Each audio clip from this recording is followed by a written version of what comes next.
Okay, હું Soheb જત્રા, corporator Modasa નગરપાલિકા.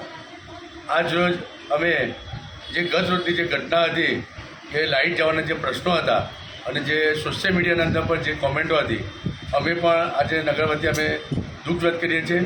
અને જે લોકોની જે વેદના હતી એ વેદનાને લઈને અમે ગત રોજ એક્ઝિક્યુટિવ એન્જિનિયર સાહેબ શ્રી અને નાયબ કાર્યપાલક ઇજનેર સાહેબ અને કાર્યપાલક ઇજનેર સાહેબે ટેલિફોનિક સંપર્કથી અમે એમને માહિતી આપી હતી અને સોશિયલ મીડિયા દ્વારા પણ માહિતી આપી હતી. અને આજ રોજ અમે લેખિત અરજી સાથે એક્ઝિક્યુટિવ એન્જિનિયર સાહેબશ્રીને રૂબરૂમાં પત્રકાર સાથે રજૂઆત કરવામાં આવી છે. અને જેના અંદર મોડાસાની જે ઘટનાઓ બની એ ઘટનાની જે સમગ્ર ઘટનાની રજૂઆત કરવામાં આવી છે. સૌપ્રથમ તો પાછલા 3 દિવસના અંદર આવી કાળઝાળ ગરમીના કારણે 3 લોકોના એટેકથી અવસાન થયું છે.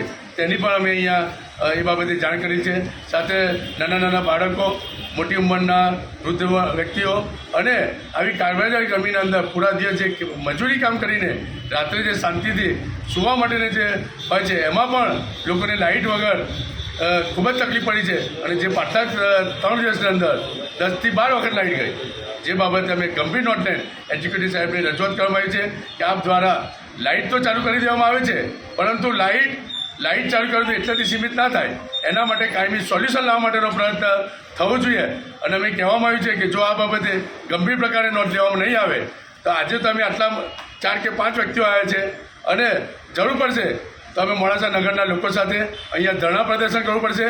સાથે મહિલાઓ પણ આવશે, અધિકારીઓના છાંચવા પણ લેવામાં આવશે. ત્યાં સુધી અમે અહીંયા જાણ કરવામાં આવ્યું છે. સાથે સાથે હું એ પણ કહેવા માગું છું કે મોડાસા નગરમાં 100 કરોડનો પ્રોજેક્ટનું કામ થઈ રહ્યું છે. એવા સમયના અંદર મોડાસા નગરને ખૂબ જ લાઇટની પરેશાની વેઠવી પડે છે. આજે મોડાસા નગરના અંદર સ્માર્ટ મીટર લગાવવામાં આવે છે. અત્યારે મોડાસા નગરને સ્માર્ટ મીટરની જરૂર નથી, સ્માર્ટ પાવર આપવાની જરૂરિયાત છે. એવા અધિકારીને મેં જણાવ્યું, અમે લિખિતમાં જાણ કરી છે અને અમને જે અંદાજમાં કહેવાનું થતું હોય એ અંદાજમાં અમે કહી દીધું છે. અને આટલું બધું ટ્રિપિંગ જે આવે છે જેનાથી લોકોના વીજ ઉપકરણો, એસી, ફ્રીજ બધું બળી ગયું છે. આનું ભરપાઈ કોણ કરશે? એવું આગામી દિવસોના અંદર અમે જે લોકો જો કોઈ પણ વ્યક્તિ અવસાન થશે તેની જવાબદાર સીધી અમે જરૂર પડશે ટાઉનના અંદર ફરિયાદ પણ દાખલ કરીશું. અને આ વીજ ઉપકરણ જે બળી ગયા છે તેનું વળતર માટે પણ અમે હાઈકોર્ટના અને દ્વારા અમે ખકડાવીશું. સાથે આવતીકાલે એસી સાહેબ આવવાના છે, તેમને પણ અમે સવારે 11 કલાકે અમે આવવાના છે.